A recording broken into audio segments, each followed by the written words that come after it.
All right, happy Friday. I am Christopher Lind, and welcome to another future-focused weekly update where hopefully, if I'm doing my job well, I am keeping you 10 steps ahead of the intersection of business technology and human experience. And what I mean by that is the world is just in a crazy place when we think about what's going on in the business world, the technology world, and what it means as a human being. And my goal in this is to hopefully create some clarity, create some space, make it feel a little less crazy and wild, and give you some things to think on so that you can better chart a path forward. Based on the growth numbers in 2025, I'm getting an indication that that's going pretty well based on the feedback, but please continue sending me feedback. Let me know what more I can be doing. I really do this hopefully for the benefit of all of you more than anything else. This is a social channel, so I would be remiss if I did not say do the usual social things like, subscribe, share, comment, all that stuff. Hit the notification bell, whatever words I'm supposed to tell you to do. Just do those things. And if you can, leave a review somewhere because that also helps. Okay, if you haven't been to one of these before, I've got 4 updates. I like to run down them, try and give some clarity, help make sense of the headlines, what they mean, and just give you some food for thought on these. So I've got 4 like I usually do. And so let's just jump straight into it. So the first one, if you've suddenly seen an influx of articles on AI is now smarter than humans, we have the evidence, the proof, all this stuff that demonstrates for sure this is it. It's the end of humanity as we know it. There's a reason why you're suddenly seeing that flux, and it's because in the last week or so, OpenAI's GPT-4.5, their Omni model, beat the Turing test.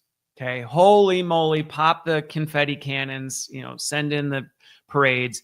We have an LLM or an Omni model that beat the Turing test. Now, if you go, what does that have to do with anything? Let me give you a little bit of context. Back in 1950, so lest you think computers and, measuring artificial intelligence is a new thing. Back in 1950, a British mathematician and computer guy, Alan Turing, developed this test. He created a test that was designed to assess computer intelligence and compare it to human intelligence so that we could start to see, hey, how is it doing? Now, the way this test works is there's a subject who is interacting with 2 different things. One is a human on the back end. One is a computer on the back end, and it's a text-based interface, and they're going through a series of questions and things like that. And depending on whether the person who's taking the test can accurately predict which one's the computer and which one's the human, then ta-da, you have your winner. Okay, to date, no AI model has passed this test. Now GPT 4.5 did. As you can imagine, the logical conclusion is this is the end of the world. Now machines are there. Now it's only going to get smarter than us and all this other good stuff.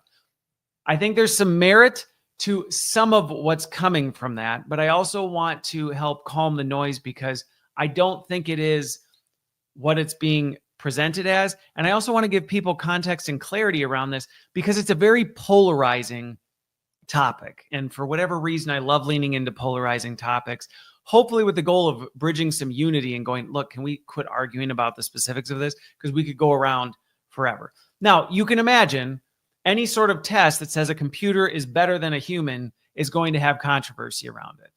And some of the haters of the test say, well, it's not an accurate measure.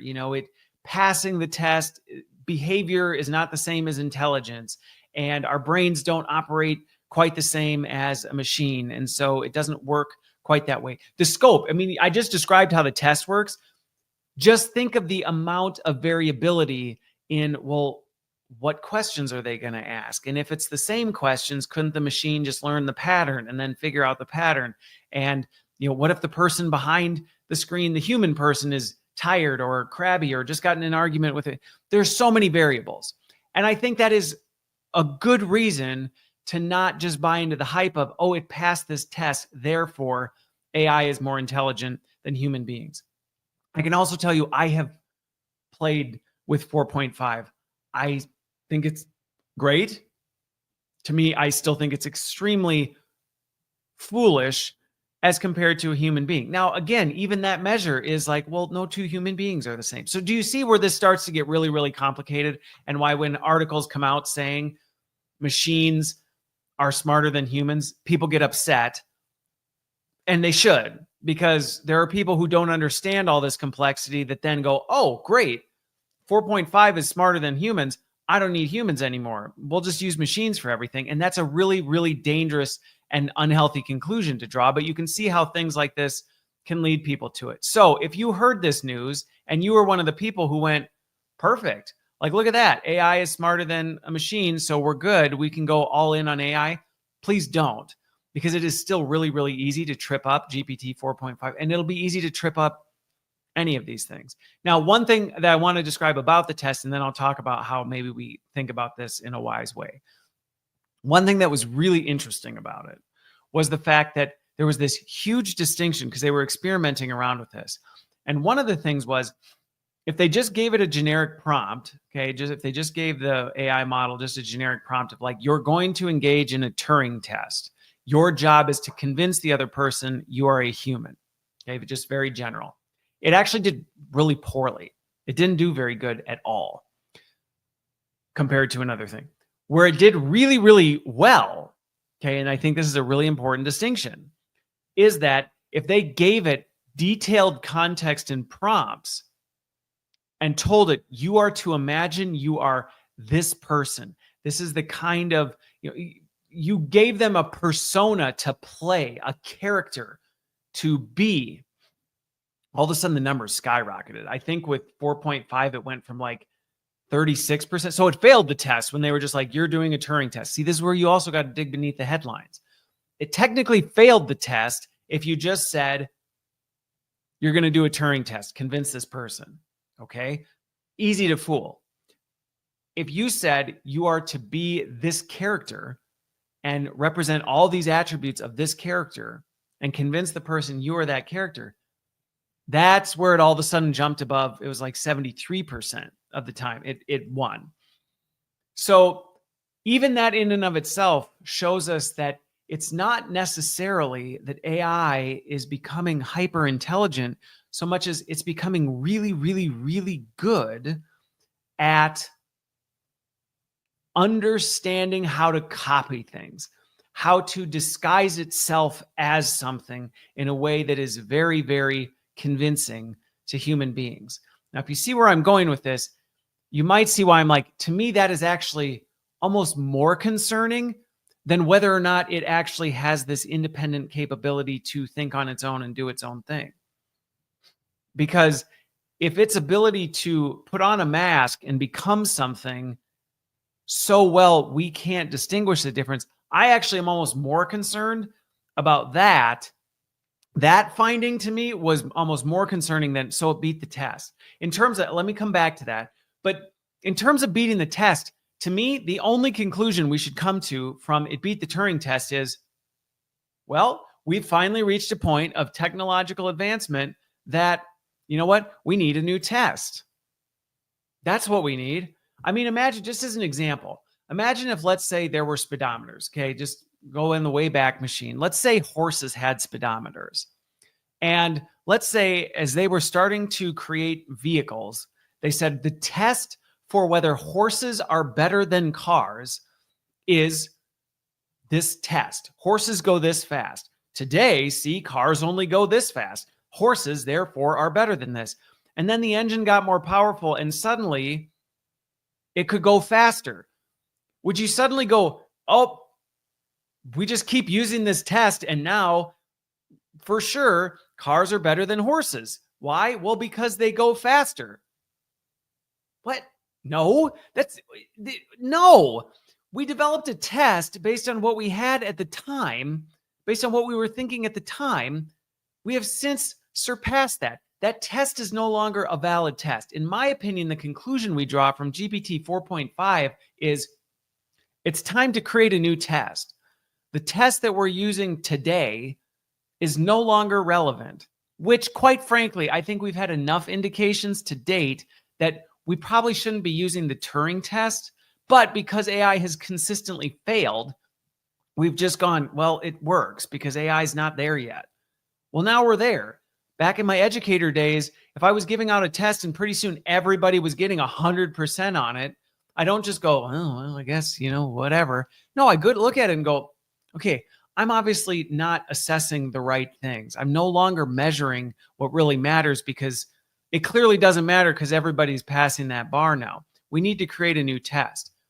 So that's one conclusion is I think it's time we stop caring about the Turing test. I mean, maybe we keep it around for a little bit because we only have one model that's beat it. And so, okay, it's a little bit of a benchmark we can use. But give it another couple months, the Turing test is going to be completely useless. I mean, like, who cares what it passes? Yeah, it passed the Turing test. So did my iPhones on iOS AI. It doesn't tell me anything anymore. So we need to create a new test. So there's that.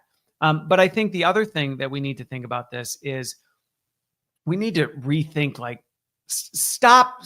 Can we please stop comparing AI to human beings? It's an apples to oranges. It's an apples to, like, I don't know, liquid nitrogen comparison. It's like these two things are not the same thing. Just because they can do similar things and perform similar tasks does not mean they're the same thing. And I think there's a bigger issue with us constantly comparing the two and trying to see it as the same, because rightfully so, people are seeing that AI passed this test and they're going off and making a bunch of not smart decisions, thinking that, hey, great, we don't need people anymore. AI is better than people. No, it's not. Just like my horses and cars thing, just because a car can go faster than a horse does not mean it's superior. It's like, it's the wrong measurement. Now, going back to the masking thing, though, I think we do need to be really careful. And this is my advice to everybody who watches and listens to this. This is concerning in that AI is now reaching a point where, prompted correctly, it will absolutely be able to be indistinguishable from another human being. Okay, now, does that mean you need to live in fear? No. For businesses, does it might mean, hey, maybe we can consider AI in certain areas where we weren't before? Yes, it does. Do we need to be that much more alert that AI is going to be good at fooling you? Do we need to change our standards for how we assess whether something's AI or not? Yes. There's a lot of things that we need to be aware of. And this to me has always been my concern about AI. It's not about the capability itself. It's about whether we believe the capability, whether we are convinced that it's capable of doing something. And so that's why I will continue banging the drum that AI is not better or smarter than a human being. That is just such a gross misunderstanding. Let's dig into what, for what purpose, when used in what context, for what, end game. Yeah, then we can start to measure and go, does it make sense? Does it not? But please don't get sucked into the hype. Don't think that this is the end. Don't do all that. Yes, raise your awareness. Yes, be more conscious of the fact that, hey, you might, be more fooled by AI than you were in the past, and it's only going to get more of a risk. But don't let this, send you into an existential crisis, and don't buy into the headlines that, like, this is the end of humans as we know it. Because 4.5 passed the Turing test, a test from 1950. When I guarantee if we brought Alan Turing today and said, hey, look what computers can do, he'd be like, this test was not designed to assess this kind of stuff. Like, I did not have this in mind. He probably would have said we reached AGI in, 1980 or something like that. I mean, it's just not even there. Okay, enough on that. But I want you to at least understand what the Turing test is, why it's so significant, why you might be seeing some of this hype in headlines, and then how to think about it differently, while also raising your awareness to some of the stuff that this does seriously bring up for folks. Okay, on this topic of advanced AI and where it's going, the next one was, this is probably more of a homework assignment for you, if you want. So Google DeepMind released this 147, I think it's like 145 pages. Granted, subtract off the abstracts and all this other stuff, it's like 137 of raw content. But it's a very detailed approach to technical, you can Google it, and it's technically called An Approach to Technical AGI Safety and Security. Okay, Google DeepMind put it out. It's on a Google Drive. You can download it. It's a PDF. If you really want to get into this, you can go into it. But what it is designed to do is lay out the framework and the criteria for how do we make AGI safe. Now, I think there's some real indicators behind what this is already saying. So just in the very nature of this, and you can see this in the assumptions of the thing, that AGI is not a hypothetical, we might get to this. Now, we could argue again on, well, what do we mean by AGI? What are the exact measures of AGI? And I could spend the next 8 hours going into that. That's not what I want to do. My point is, there's a generally accepted industry that we're rapidly approaching AGI. Okay, we're passing Turing tests. We're now consistently fooling people. They can't distinguish between the two. We have multimodal capability.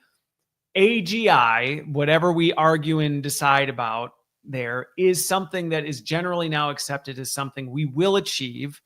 I think there's really nobody that argues we're going to get there.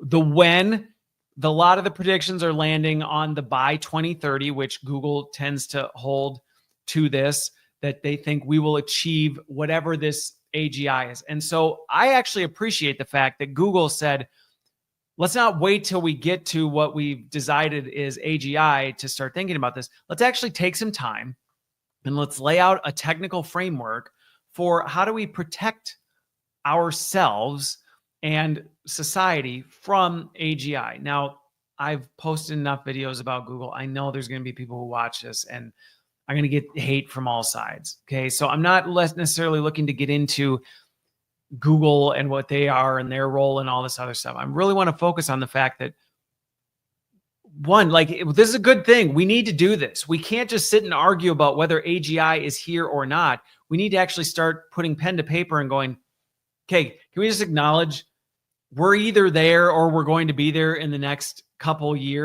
few years, regardless of what our definition of it is, rather than arguing about it. Can we just lay out some specifications for how do we make sure this doesn't destroy us? This doesn't kill us in the end. It doesn't just completely upend our entire economic, social structure. And so kudos to Google for doing that. And while I won't even pretend to say I've read every single page in here. I did go through the whole 140 some pages of it and scanned and put it in ChatGPT, asked a whole bunch of questions. I actually think it's a really solid outline for it. So could it be improved on? Sure. Could there be things that somebody could go in and go, well, you forgot about this. It didn't address this to my liking. Yeah, you're right. But hey, they have something, which is more than a lot of organizations do.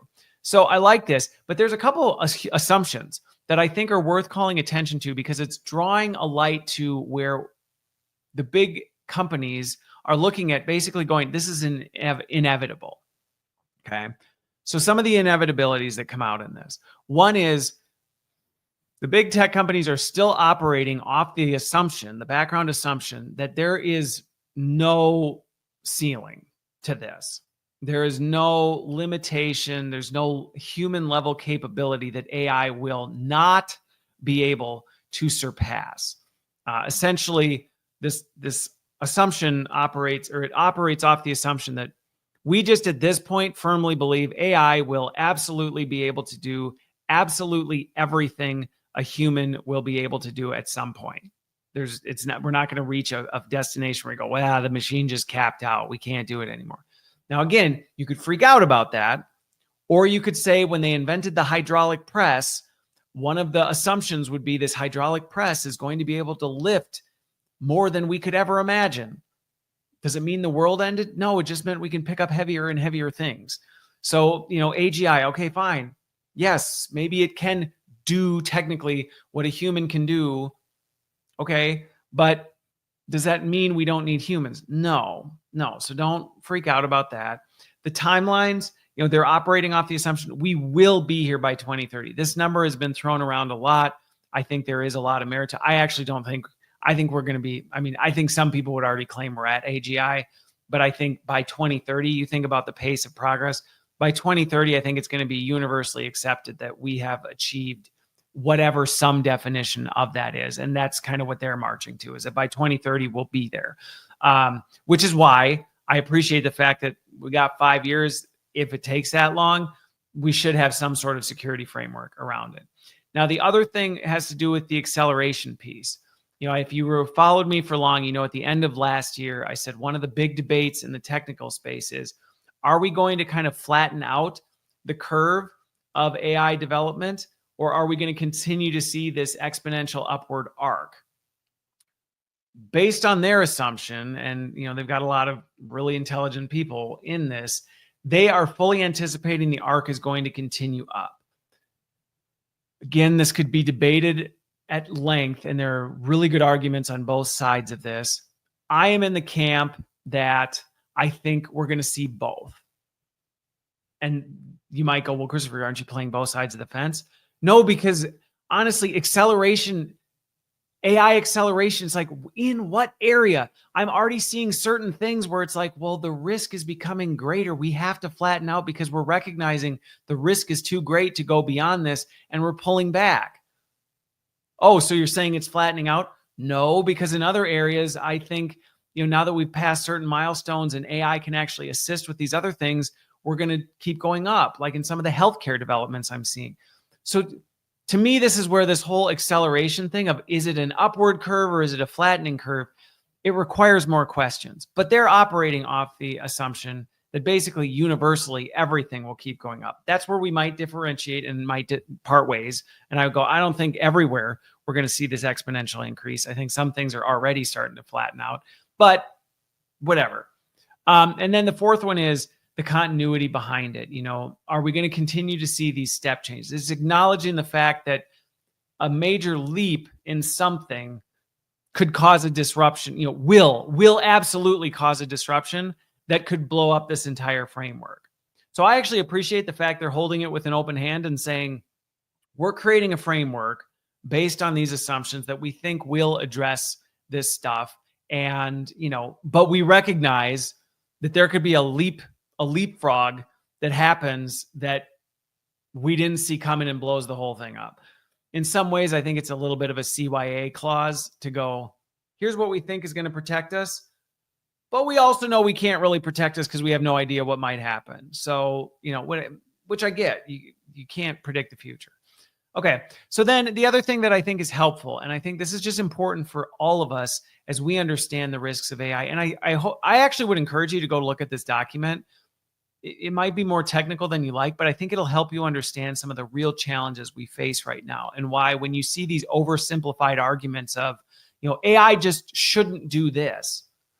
It's like, well, we can't really rein that in. There's not really a way to govern that per se. And so they broke down the risks into 4 key categories, which I think are really helpful, even for organizations. And I have a similar model when I work with companies on how do we determine where the greatest risks are. My terminology is different, but they're very similar. So one is like straight up misuse, like somebody intentionally, inherently is like, I want to do something nefarious, and I'm going to go out here and I'm going to ask it to do things. Those are some of the easiest ones to mitigate, but they're also hard because you have to try and predict what might someone do. Now, these misuse ones, all of these to me are arguments for why we need diverse groups of people talking about this. But this one in particular is a big one because you need as many different eyes on this as possible. Like, how might somebody use this? You need the oddball over here that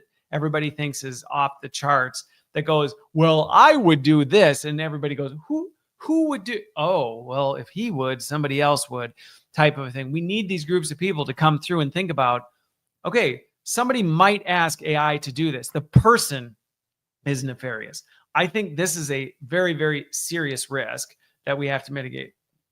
The second one is you have a really helpful person trying to do the right thing, but AI misunderstands or misinterprets what they ask. It goes back to some of the examples I've used before, like you tell it to create as many paper clips as humanly possible, and it builds a strategy that wipes out humanity because it's like, well, obviously to have as many paper clips as possible, we would need to get rid of everything but paper clips.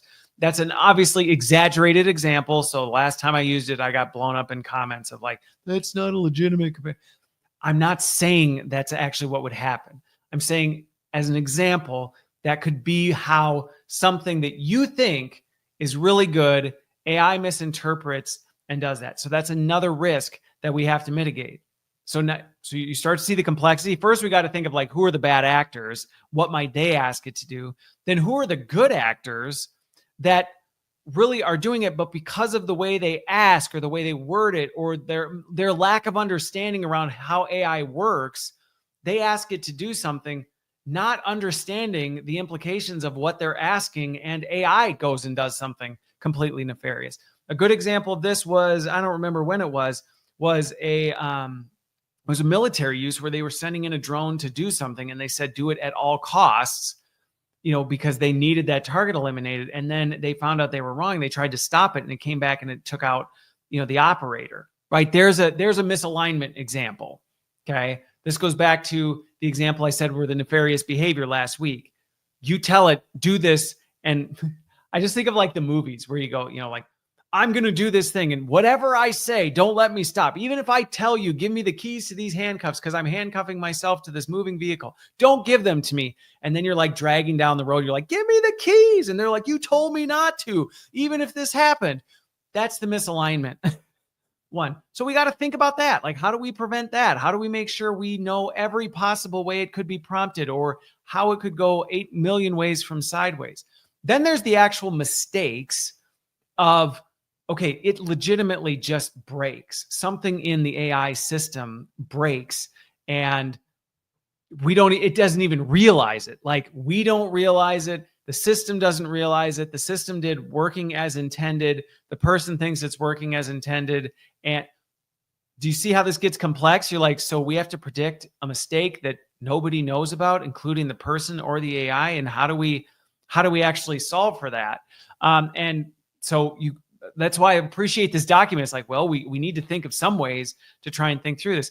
And then the third or the fourth one, and this is the one that I think really, really, really becomes problematic as we start to see these agental systems set up, is that you start to have AIs interacting with AIs and humans interacting with AIs that are then interacting with AIs that interact with a human. And you start to have all this complexity, and something breaks and you go, well, where did it break? I don't know, because I don't know. Did the fracture happen from this human operator? Was this human operator influenced by the AI that it was being told by, that was prompted by the previous operator? So this comes back to the transparency and having visibility into all the different lines of judgment behind all this stuff. And so they lay out a really nice framework for, okay, one, how do we train the models in a way that we, strip out as much as we can? How do we set up systems in place to consistently be evaluating that? And then how do we have ongoing monitoring? So how do we do adequate evaluation and actually check across these lines, all the way through? And then once it's deployed, how do we make sure that we are doing ongoing oversight and, testing and checking and all this stuff so that we're feeding it back in to catch this stuff? And then from there, it literally goes into ridiculous amounts of detail about different ideas of what we might be able to do, what kind of systems in place, what kind of SOPs, processes, things like that can we do to try and do it. And like I said, I really enjoyed going through it. Even looking at some of these things, I was like, well, that would probably catch this, but we wouldn't be thinking about this. Now, one thing I will say in looking through this, I definitely think there would be some value from probably some more diverse minds weighing in on some of these things, because one, it's very heavily technically focused. We just really are bad at taking in the human X factor. And because these systems are interacting with people, and they always are interacting with people at some part, even if it's just the idea of a human we're asking it to act on, or a decision made by a human, it's like we just don't always take that into consideration. But like I said, it's a starting place. And that's what I want to say is we need more of this, where instead of going, well, let's argue about whether AGI or AGI won't happen or it will. Okay, well, let's just assume it is. Let's focus on how do we develop something to make sure we're mitigating the risk. And this is the kind of stuff we need more of. But I think it's also an indicator we all should be taking seriously, going, whoa, if we're laying SOPs out and detailed technical specifications for how to mitigate some of this risk, if you still are thinking like, nah, it's not going anywhere, we're not going to reach this point, this is still immune from AI disruption, you're very wrong. You are very wrong. So again, if you want to go ahead and, like I said, you can Google it if you really want to dig into it. An AI approach, or an approach to technical AGI safety and security. Like I said, super interesting, long read. So, it might take you a bit. But anyway, go ahead and dig into it. But that's kind of my reaction to it, and why, if you're ever just talking about AI, which I think is just true in life, oversimplified one-shot solutions, they don't work. And hopefully, if nothing else, this makes you start to think through some of the complexity, and why I say so much when people just go, we're going to do this. I'm like, please don't. Like, please take the time to slow down and think through some of these things, because there's real risk associated with it. You think about those 4 categories of risk. If you have not deeply considered those categories with any sort of AI initiative, you're going to get blown up. You're going to lose some limbs in the process. Okay, moving on. There's lots of AI stuff this week. But this one ties to business. So Shopify has been all over the news for a couple different reasons. First, the Shopify CEO came out and he said, like, AI is what we're doing. It's where we're going. It's what it's going to be. So much so, like, I'm taking this seriously. I'm incorporating it into my own performance review. I'm incorporating it into, performance reviews around the company. It's going to affect how we hire, who we hire, all this other stuff. There also was an article where he came out saying, like, we aren't even considering new headcount requests unless a full case has been made that AI cannot do this task.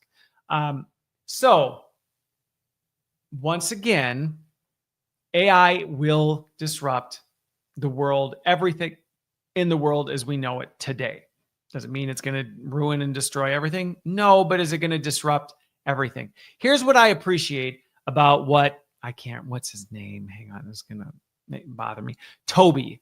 Okay, Toby, the CEO. He's the one, he sent out this letter to all the employees, kind of detailing a bunch of this stuff.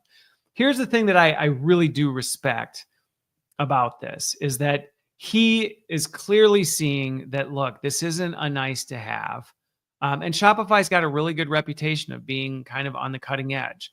And I'm sure I'll get the comments that'll tell me why, it's a terrible thing too. But, he's trying to not only just say, hey, everybody, this is important, but he's putting his money where his mouth is. He's embedding this into systems of accountability. He's embedding it into hiring systems. He's, doing all this stuff. I think that's important, because it's one thing to stand on top of a stage and say, hey, everybody, AI is the future. It's the future. We need to be investing in it, and then do absolutely nothing to back it, because that just makes everybody go, yeah, sure. Okay, whatever.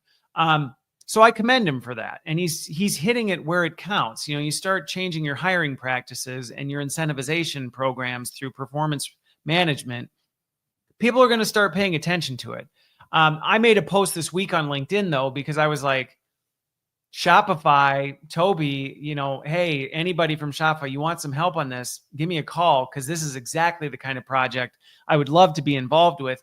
Because what I do get worried about as I look through some of the details, and even just talking to some people I know over at Shopify, is it's still very like translating this into practice is very difficult. So even just as a practical example, okay, Toby, your performance review incorporates AI. What does that mean? What does that look like? Are you just going to have everybody have a goal now in 2025 that says leverage more AI in my work? And who's measuring that? And how's that being measured? And all this other stuff. And are you taking the time to really understand where should it be? And what are our best practices for, is it working or is it not? Like, maybe one of the goals is to experiment and actually assess if it actually improved performance or not. Not necessarily to say it had to, but to determine if it did. There's so many different ways that this could play out. Now, I don't point the finger at Toby and go, why didn't you think of all that? No, I actually think that's the responsibility of the different leaders in his organization. And I think there's probably opportunity for them to say, what's preventing us from being able to do this today? Where are the systems? Where are the bureaucracies? Where are the, lack of time and energy to be able to do these things. Because if he's going to say we need to double down on artificial intelligence, you got to clear the path for it. So like I said, I respect the fact that he's putting his money where his mouth is. He's saying, yes, and I'm doing it for myself. I'm not saying you all need to figure out AI. I'm saying we all, myself included. That to me, I think is a solid leadership move. I think there's just a lot of work that then goes into all of this. But I think the reason I wanted to include this for folks who are out there is that this to me is a leading indicator of some of the things that I've been saying for a while, that like AI is going to disrupt everything. Because if Shopify is going down this path, we're just going to see more and more companies start to adopt and recognize this. And going back to hiring practices, I almost guarantee that at some point in the not too far off future, a big part of the hiring questions or interview questions you're going to get in something is, how do you use AI in your day to day? If you're like, well, I don't really, that may cost you a job. I'm just telling you right now, if your answer to that is I don't, or I don't really, other than to, joke around with memes or have it, write my kids' bedtime stories like they're a swashbuckler. Like, you're going to have some legitimate, how does AI improve the way you work? Now, the risk I think it opens is that, every company is going to have some defined answer they're looking for. But I think my push to everybody is, if you're going, I just don't really see any value in it, I kind of try and steer clear of it, I'm more of an analog type person, type of a thing. These kind of shifts are a leading indicator that is going to cost you. Now, am I saying get on board or get off the ship? No. To clarify, I know and have worked with some people who are very determined to not engage with this, but they're also being very intentional of how is that going to become their competitive advantage. So they're not just staying complacent. They're saying, what I do is uniquely defined by this. Now, granted, it's going to be a very unique niche, and you have to be the best of the best of the best to be able to pull this off. And I think where you'll be able to do that well is going to continue to narrow. So for the vast majority of people, unless you're really ready to go take a much, much harder path, and I'm not saying it's a bad path, I'm just saying it's going to be a much, much harder path, then you need to start thinking about, okay, so where does AI affect what I do? How do I use it to optimize the way I operate and the way I do things? And if I'm not sure, or I haven't used it very much, or I still am not really comfortable for how does this help me do my job? How do I get better at that? I was catching up with somebody this week who we were talking about it, and they were sharing that they get it. And, maybe occasionally they'll poke around with it on their corporate intranet, but they don't really use it on a day-to-day basis. And then I just ended up talking to them about some of the things that they do on a day-to-day basis. And I said, well, why wouldn't you use AI for that? And they went, well, how would I use? And I was like this. And I described it, and the light bulb started going off. And we ended up spending some time working through. They're like, well, okay, so as an example, I'll just use it as an example. I'm preparing for this presentation on Friday. I know what's in my head, but why would I bother going to AI to have AI help me with this? And I said, well, because we started walking through this. I'm like, well, what's the purpose of your presentation? Well, I'm working on that right now. Okay. Why not have AI help you form that? Why not have it help you create the copy that you put on? It's a PowerPoint presentation, right? This is not a, unique work of art that you're creating. It's something you got to do for a meeting on Friday. Let AI write the key points. Just tell it what you need it to say. And so he did. And then I said, and he's like, but that's not really how I would talk. I'm like, so tell it that. Say this sounds too corporate-y. Say it doesn't really say it. So he did. And he's like, oh, that's actually kind of almost exactly how I'd say it. Is it 80%? Take it. How much time did that just save you? Well, quite a bit. I've been working on this for the last few days. And it's that kind of stuff that I think everybody really needs to start going, I need to not only be doing it, but thinking about why and being able to articulate it. Because you're going to be in a job interview and somebody's going to ask you, Okay, you're a marketing specialist. How do you use AI? How does AI optimize and improve the way you do work so that you're able to do things more effectively? And if you're like, well, I don't really, there's a good chance that's going to cost you the job. And it will only cost you more jobs as we move forward with where the current job market is right now. This is not a mistake you want to make. You don't want to say, well, I'm not really familiar with it. I don't really know how to use it. I'm not really sure where it fits into my work. That will work against you. And like I said, can it become a competitive advantage? Yes, but no, it's a harder road. And an example I'll give with that, just that's unrelated to AI, is I, for a long time, have known that travel, unnecessary travel, like, some people are just fine with traveling or whatever for work or relocating. It's not something I was going to do for a job. So right now, did that make finding a job in the past harder? Of course it did. Of course it did. But it was a conscious, intentional decision. And so whenever it came up in an interview, I was fully prepared for how I had already thought that through, why I had built in, structure around it to make sure that that wasn't a limitation. If anything, it was a catalyst for my success. All this, like, I was prepared for it. I wasn't like, well, no, I don't do that. That would have cost me countless. I never would have got a C-suite job that was fully remote with no travel if I had not put that intentionality into it. So if you are an AI resistor, you can be an AI resistor. Don't think I'm sitting here going, oh, you're so stupid. How dumb are you? Like, no, I get there's some legitimate reasons why people are going, I'm not touching this with a 10-foot pole. Great. Then you better be 10 times more intentional about making sure you can articulate why, how you are staying ahead of what AI would otherwise be able to do, how you're working around it, and what systems you're putting in place to be able to mitigate all that. If you can do that, great. Great. If you can convince me, if you can convince a hiring manager that, but if you're just like, no, I write better. I don't like AI doing my writing because it writes like AI. I would pass on you as a candidate right there. Because I go, so you like wasting time is what you're telling me. Instead of, great, AI, you like how you write. Great. So have it do a first draft for you so it takes 30 seconds and then spend that same amount of time editing it so it's of higher quality. Or would it, like, at least have some sort of answer, but just don't go, I don't do that. It's like talking to your accountant that goes, I don't use Excel or a calculator because I'm just more of like a, handwritten math person. Oh, really? I will take my taxes and finances elsewhere. Thank you very much. Unless you can really show me why that's your competitive advantage.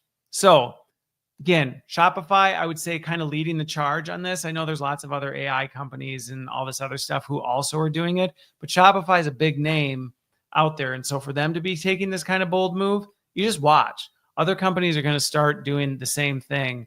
And can be really good. So, if you're an employee, great, be prepared for it. But seriously, to the business leaders and those of you who might be making this bold move, please seek outside counsel. Even if it's not me, somebody to help you think through this, because you are playing with depleted plutonium. Like, it could really help you. It also could annihilate your business if you're not careful, and you need to think these things through. Okay. The last one was one that I thought was interesting, but I think I want to talk through it because I can see this being polarizing. So I want to talk through it through two ways. So there's this reporter for, I don't know, Jemima Kelly. I'm looking at the article right here. It was in Futurism. She's a reporter, and she went out on a date, and her date shared that they had used ChatGPT to do a deep research profile on her, to kind of do this comprehensive review. So it was funny. I had a networking, a virtual coffee meeting or something with somebody this week, and I brought this up. And she was sharing, her react, because I said, well, what do you think about that? And at first we were just talking through, like, at first there's kind of this, ooh, creepy. But I think we need to recognize, like, this is reality now, and it's not new either. Come on, like, people have been researching, if you went on a blind date, I remember I dated my wife, 16, 17 years ago or something like that. The internet was nowhere is where it is now, but you tried to find out details about them. You tried to find out who they were or what they, all this other, are they a real person? And, what can I maybe discover about them, and this and that. And so now ChatGPT and all these AI models are going to allow you to do that at a different level. And it's complicated, because I've had some conversations with people about it this week where I brought it up, and I've seen just kind of the polar arguments. Some people are like, that's terrible. And I'm like, that's terrible. So trying to learn more about a person that you're going to go on a date with is terrible? Well, no, but using AI is. Well, I mean, if you were Googling them before or looking them up on social media, you were using AI. Well, right. So it starts to, but then I see other people, they're like, yeah, that's totally fine. And I'm like, that's totally fine. Doing like an FBI surveillance deep research report on somebody, you don't see any risks associated with that. And then it's like, well, I mean, I guess it depends on what they're doing with it and how it's represented. And it's like, yes, exactly. Which is why we need to wade into these waters and be prepared for this, because what this individual who was interviewed for this article said was, at first she thought it was a little bit endearing, a little odd that he brought it up, but kind of this like, oh, I mean, whatever. Like, they wanted to find out more about me and kind of get to know who I am and maybe see what this is. But then as this individual was like going on about what they learned and what they discovered, all of a sudden it kind of became more of like ooh, why are you telling me all this? Like, I'm actually now a little bit creeped out that you did some of this. So I think, some of the lessons as I think about this is, the first one is, what are you doing it for? I think that's one of the biggest things we need to think about with this kind of stuff. So I'm completely like, I'm married. So the whole dating thing, that isn't what made me think about this at all. But I was just thinking about the ethical implications of this stuff. Was the whole like, okay, so as my kids now, my oldest is in his teens, and, he's going to be dating and doing this before I know it. And I brought it up with him and we were talking through this. He's like, so what do you think, Dad? Like, is it okay to use AI to research somebody? And my first question back was like, well, what is the goal though? I would start with that. Like, what are you trying to do? Are you trying to do it because you want to profile this person so that you can manipulate them, that you can, make the date go well, you can kind of hide who you are and, maybe toy on and play to something? Well, if that's what you're doing, then yeah, but I wouldn't say that's an AI problem. I'd say you probably need to take a look in the mirror and go, what is wrong with me that I'm seeing another human being as a conquest or something? Like, well, that in and of itself, you're starting off a faulty foundation. So as I've said all throughout everything I've ever said, AI is a catalyst to whatever you're doing. So if your foundation is, I want more information so I can manipulate or control this individual or make things go more the way I want it, yeah, like stay away from AI, because it's going to make things worse. If it's a legitimate, I care about this person, I want to get to know them to the best I can, I want to try and like surrender some of who I am to make them feel more important. And to do that, I want to understand who they are. Okay, well then AI could be a great way to go, all right, I'm, preparing for this. And this isn't just dating. It could be the same thing for, you're going to a job interview and you know who the person is. Okay, well, why? Are you trying to snowball them into hiring you for a position you really are not qualified for, and you want it to help cover up some of the stuff that you don't want them to see about you and realize you're not a good fit? Or is it you want to present the best version of yourself and you want to really lean in and understand what they're doing? Well, okay, figure out what foundation you're starting on first, then determine what you need to do from there. But I think then from there, like clearly, I think another lesson from this is, as much as we say, AI is everywhere and we love AI and AI does all these great things, it's still taboo a bit. It reminds me of, I was telling somebody the story of how I met my wife this week. And I talked about, we were doing internet dating back before internet dating was cool. Back then it was like creepy. And, like, what's wrong with you? Ooh, you find people on the internet, you weirdo. We're now like, nobody would think twice about it. And so there is this like, okay, we're still in this stage where it's okay to use AI, but maybe don't bring it up. Maybe don't be like, I did a full deep research profile on you. Like, that's like showing up to a date and going, So how many kids do you want? Like, what? Whoa, how long do you date before you want to get married? Like, well, okay, that's just bad social skills. So clearly, whoever this person went on a date with lacked a little bit of emotional intelligence. But so I was talking to my son about it. I'm like, yeah, if you're starting from the right foundation, if you're using AI to help you for the benefit of them, not just your own selfish purposes, great. Put some work into it. Have it help you find out some of these details. But I think the other thing, and I think this is the part that she highlighted in this article, that is another thing we have to be so careful with AI, is that one of the things that was a real turnoff to this person was the fact that what AI said wasn't correct. And so, as I said last week, where I'm like, GPT, these AI searches, they're wrong a lot of times. AI should be your starting place, not your destination. Especially, that's always the case, but especially if you're talking about a human interaction. If you're going to use AI to get a little bit of background on somebody, to prepare for a job interview or to go on a date or whatever it is, use it to help give you a grounding in things that sparks your curiosity. Something that you can then engage with the person. I saw that you do this. Tell me a little bit more about that, but don't be like, AI told me this, because that's one of the things that's definitely going to turn people off. And it's not an AI problem. That's a lack of you're actually elevating yourself, thinking things about somebody that they're like, you don't know me. And that's the really dangerous part of AI. So, again, I'm probably going to get hate messages and, whatever. Thanks for pushing my thinking, Christopher. Right alongside a message that says, you're part of the problem. Whatever, that's fine. But what I really do want to kind of conclude on this note of like, it's not an AI problem. It's rarely, won't say never. It's rarely an AI problem. More often than not, it is a people problem. And so the question of, well, is it okay to use ChatGPT or these AI models to prepare for a date or to prepare for a job interview or to prepare for a networking event? Maybe. I'd have to know the person. I'd have to know what they were doing. And that's the hard work we have to do, is we have to be able to look in the mirror and go, what am I really trying to do here?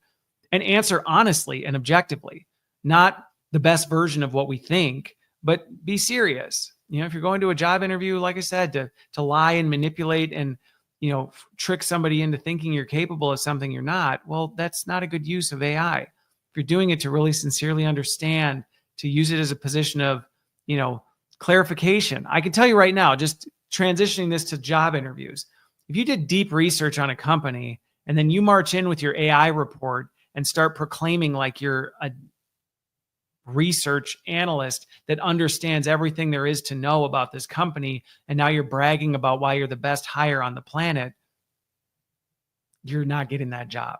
And it's not because AI's deep research report was wrong. It's because you used it completely ineffectively. So, but yeah, I'd actually be curious people's thoughts, because I've talked to guys and girls about it this week and just kind of got their pulse research. And again, it was all over the board. People either were totally weirded out by it, people totally thought it was normal, and then you had people all the way in between kind of going, well, I don't know, like what questions did he ask? All this other stuff. So curious your thoughts on that. All right. Well, with that, I hope you have a great weekend. I hope this was helpful. I hope it challenges you to think more. And I hope it gives you some peace that, look, the machines are here. Yes, they're not going anywhere. Yes, they're going to continue to advance far beyond anything we can imagine today. But none of this is new under the sun. People were going through the same thing when the steam engine came out and when the, printing press came out and when the wheel came out. We just continue to adapt and evolve and grow, and it's scary and it's uncomfortable. But if we do it right, it's going to be awesome. So hopefully this at least gives you a little bit of peace of mind. But with that, we will see you on the other